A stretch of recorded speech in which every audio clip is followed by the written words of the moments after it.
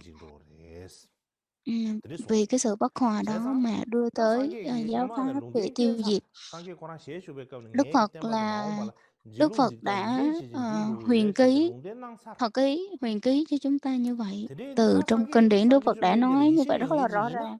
Cho nên nếu mà đối với một người tin theo lời Phật dạy thì chắc chắn rằng là họ sẽ tin theo cái lời của Đức Phật dạy, là đó là sự bất hòa trong tăng đoàn. Nó là một trong những cái nguyên nhân làm cho giáo pháp của Đức Phật hoại diệt.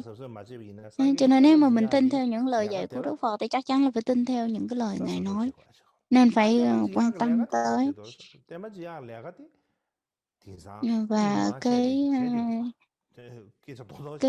bây giờ chúng ta nói thẳng ra thì nói là tất cả chúng ta dường như rất là nhiều người đang phạm một cái lỗi, đó chính là đang đi vào để mà hủy diệt giáo pháp của Đức Phật. Tham sân si hoặc là ganh tị thì lúc nào chúng ta cũng bám chấp vào cái của mình, lúc nào chúng nghĩ rằng là cái chúng ta là tốt hết, chứ không bao giờ nghĩ rằng là những cái việc gì liên quan tới mình là nó có những cái sai lầm hoặc cái khuyết điểm đâu. Lúc nào chúng ta cũng thấy rằng là những đối phương, những người khác là có lỗi, còn chúng ta là những người đúng. Nên khi mà mình thấy mình tốt, lúc nào mình cũng thấy mình tốt thì cái tâm ganh tị và ngã mạn của mình nó sẽ dấy khởi lên. Nhưng mà ganh tị thì sẽ không có thấy được những cái lời dạy của người khác đâu, ưu điểm của người khác. Giống như ở cái phái cái kiểu là khâm sân thì đã xảy ra rất là nhiều cái xung đột giữa cái tăng chúng với nhau, là nói qua nói lại rất là nhiều, và cuối cùng thì nó trở thành là người này nói với người qua người kia, nói rằng là ông không phải là một người theo phái Câm Săn chính gốc và chính thống, thì cứ nói qua nói lại như vậy và không chấp nhận lẫn nhau, cuối cùng cũng không có một cái gì gọi là tông phái của mình hết. Bởi vì rằng là cả hai bên thì đều cãi qua cãi lại thì không có chỉ ra được bên nào là đúng.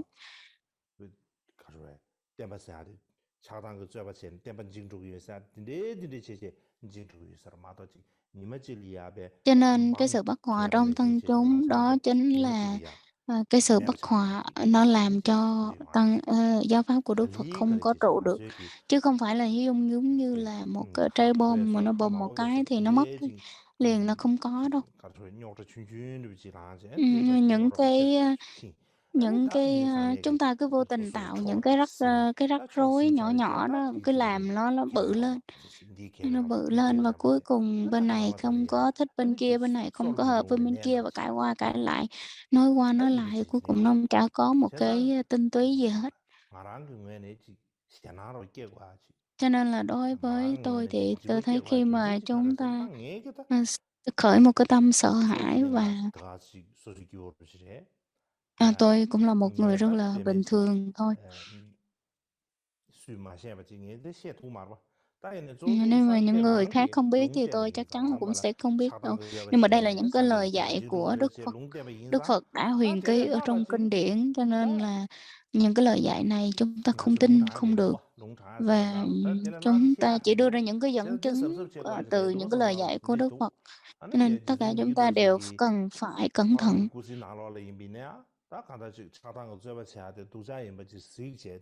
Cho nên là những cái lời dạy của Đức Phật thì hãy quan sát thật là kỹ, và trong Tri Tung Kia Số, trong bộ luận Tri Tung Kia Số đã dạy rất là rõ ràng. Ở đây thì mình không có nói rõ ra, mà chúng tôi cũng không có cái gì mà nói nhiều hơn vào những cái lời dạy của các ngài cả. Có thể là hôm nay chúng ta kết thúc tại đây. Chúng tôi có một số thông báo, đó chính là ngày mai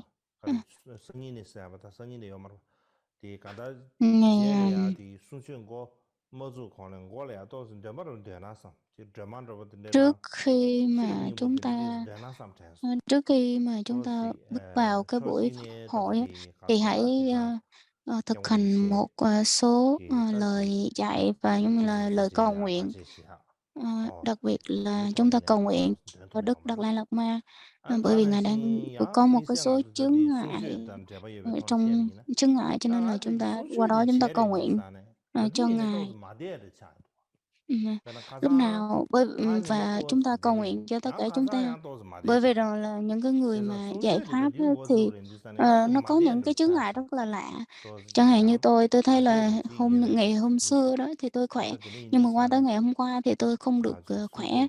Và hôm nay nó là một trong những cái chướng ngại để cho cái buổi dạy Pháp ngày hôm nay. Cho nên chúng ta hãy cùng nhau cầu nguyện và cùng nhau tu tập. Tôi chỉ có một vài lời dạy như vậy thôi.